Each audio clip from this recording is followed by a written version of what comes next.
Donald Trump के white house की तरफ से एक मीठी सी कमज़ोर किस्म की स्टेटमेंट इशू कर दी गई कि प्रेसिडेंट वेस्ट बैंक की एनेक्सेशन के खिलाफ हैं, एनेक्सेशन एक्सेप्टेबल नहीं है, लेकिन उसका कोई मॉरल इफेक्ट नहीं हुआ। और इस बेंजामिन नेतन्याहू ने उसका यही मतलब निकाला कि अमेरिका की रजामंदी और तायद मेरे साथ है। वापस पहुंच के उन्होंने, उनकी कैबिनेट ने उसको अप्रूव कर दिया, और अब ये जो नए कवानीन बनाए गए हैं, land registration, land acquisition, land transfer, उसकी ओनरशिप के हवाले से इस पे इम्प्लीमेंटेशन और अमल दरामद का काम जो है वो शुरू कर दिया गया। अब न्यूयॉर्क टाइम्स के अंदर एक बड़ा डिटेल्ड ओपिनियन पीस एनालिसिस छपा है, जो छापने वाला जो है वो बहुत इंपॉर्टेंट है, बिकॉज ये अमेरिका का सबसे सेलिब्रेटेड कॉलमनिस्ट है, ज्यूइश हैं, थॉमस फ्रीडमैन। इन्हें अक्सर लोग, आप में से अक्सर लोग इनसे वाकिफ होंगे। टॉम फ्रीडमैन इनको कहा जाता है, बहुत सी किताबें इन्होंने लिखी हैं। टॉम फ्रीडमैन ये कहते हैं कि उन्होंने लिटरली गालियाँ निकाली हैं नेतन्याहू को, और लिटरली अगर उसकी उर्दू में ट्रांसलेशन करें तो वो कह रहे हैं कि कुत्ते का बच्चा, ये खबीस जो है, ये डोनाल्ड ट्रंप को और अमेरिकन जूस को फुद्दू बना रहा है, बेवकूफ़ बना रहा है। इसने एक तरफ सारी दुनिया को ईरान के पीछे लगाया हुआ है, जिसका हल सिर्फ और सिर्फ जंग नहीं है बल्कि डिप्लोमेटिक एंगेजमेंट है। ठीक है, ईरान के साथ मसला है, लेकिन इसमें एक पूरी जंग, वॉर, आर्मडा एयरक्राफ्ट कैरियर इकट्ठे कर दिए हैं, और जो असल इशू है कि गज़ा का क्या होना है, वेस्ट बैंक का क्या होना है, वहाँ से तवज्जो हटा दी। फिर वो आगे कोट करते हैं फॉर्मर इसराइली प्राइम मिनिस्टर अहद ओलमर्ट को, और वो कहते हैं कि अहद ओलमर्ट ने ये लिखा है, कि जू टेररिस्ट गैंग्स जो हैं वो गुज़िश्ता चंद दिनों से वेस्ट बैंक के अंदर खौफनाक दहशतगर्दी कर रहे हैं। ऑलिव ग्रोव्स को, खेतों को जला रहे हैं, बच्चों को मार रहे हैं, गाड़ियां तोड़ फोड़ रहे हैं, प्रॉपर्टी को नुकसान पहुंचा रहे हैं, और एक रेन ऑफ टेरर है जिसके पीछे नेतन्याहू की हुकूमत खड़ी है, ताकि वेस्ट बैंक से भी फ़लस्तीनियों को धुड़ाया जा सके। और वहाँ 40% जो उसको एरिया सी कहते हैं, उसमें पहले ही सेटलर बैठे हैं। अब नए कवानीन बना दिए गए हैं कि सेटलर फ़लस्तीनियों की प्रॉपर्टी एक्वायर कर सकते हैं, अपने नाम ट्रांसफ़र कर सकते हैं, और यूं एक और नया क्राइसिस जो है वो खड़ा किया जा रहा है, जिसके नतीजे में न सिर्फ मशरक़ वस्ता और मुसलमान बल्कि यूरोपियंस भी हमसे शदीद नफरत करेंगे। और ये नेतन्याहू की पॉलिसीज़ जो हैं, ये कोई यहूदियों के फेवर में नहीं है, बल्कि ये यहूदियों का सिरा से नुकसान है।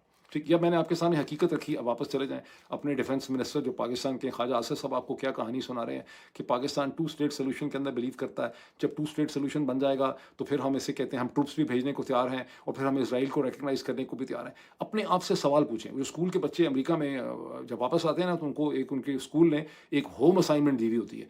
आपकी होम असाइनमेंट ये है, अपने आप से सवाल पूछें कि पाकिस्तान की हुकूमतें, सियासतदान, फॉरेन ऑफिस, मिलिट्री, मीडिया, आप सबको मुसलसल बेवकूफ़ और फुद्दू बनाने की क्यों कोशिश करते हैं। इसलिए मेरा जवाब भी सुन लें। मेरा जवाब यह है, जिस दिन आपने बेवकूफ़ बनने से इनकार कर दिया, उस दिन इनकलाब आ जाएगा। उस दिन आपको अपनी तबकाती कशमकश का, इनकम इनइक्वालिटी का, तारीख के जबर का, आपकी जेब से जो पैसा निकाला जा रहा है, आपके टैक्सेस का क्या हो रहा है, उन तमाम चीज़ों को आपको समझ आ जाएगा। आपको समझ आएगा कि लड़ाई यहूदी के साथ नहीं है, लड़ाई हिंदू के साथ नहीं है, लड़ाई सिख के साथ नहीं है। लड़ाई हमेशा अंदर होती है, और अंदर होती है तबकात की लड़ाई। और तबकात की जो तबकाती कशमकश है, कि वो जो इकोनॉमिक्स, जिनके हाथ में पर्स है, जो आपके पैसे के ऊपर, क्योंकि 25 करोड़ लोग मेहनत का जो काम करते हैं, आपकी जेब से पैसा निकाल के जहाज़ खरीद रहे हैं। अभी आपने देखा है कि वो पंजाब में कह रहे हैं कि वीआईपी वुमेन के लिए एक जहाज़ खरीदा गया है, आ गया है। उसके बारे में सवाल उठाए जा रहे हैं। पंजाब की हुकूमत कोई उसकी बात नहीं कर रही, जिसकी कीमत 1000 या 1100 करोड़ से ज़्यादा उस जहाज़ की कीमत बताई जा रही है, जो इस वक्त पंजाब की चीफ मिनिस्टर जनाब मोहतरमा मरियम नवाज साहिबा के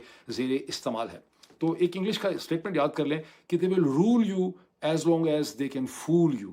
They can rule you as long as they can fool you. आगे चल, हिंदुस्तान में जो अभी दिन शुरू हो रहा है 19 फरवरी का, बहुत इंपॉर्टेंट एक समिट हो रहा है हिंदुस्तान का। हमें हर होती रहती हैं हिंदुस्तान में चीज़ें, लेकिन ये जो इंडिया एआई इम्पैक्ट समिट है, यानी India artificial intelligence impact summit जो है, इसकी गैर मामूली अहमियत है। इस वक्त दुनिया में आर्टिफिशियल इंटेलिजेंस से ताल्लुक़ रखने वाले जितने डिसीजन मेकर्स हैं, एग्जेक्टिव हैं, एंटरप्रेन्योर हैं, साइंटिस्ट हैं, एंटरप्रेन्योर्स, सोचने वाले, लिखने वाले, उनकी बहुत बड़ी शायद ही कोई ऐसा होगा जो इस वक्त हिंदुस्तान के अंदर मौजूद ना हो, न्यू दिल्ली के अंदर जहाँ ये समिट हो रहा है। और उसमें बिल गेट्स भी मौजूद हैं, उनके हवाले से खासी कंट्रोवर्सी भी चल रही थी, जिसको मैं एक्सप्लेन करता हूँ।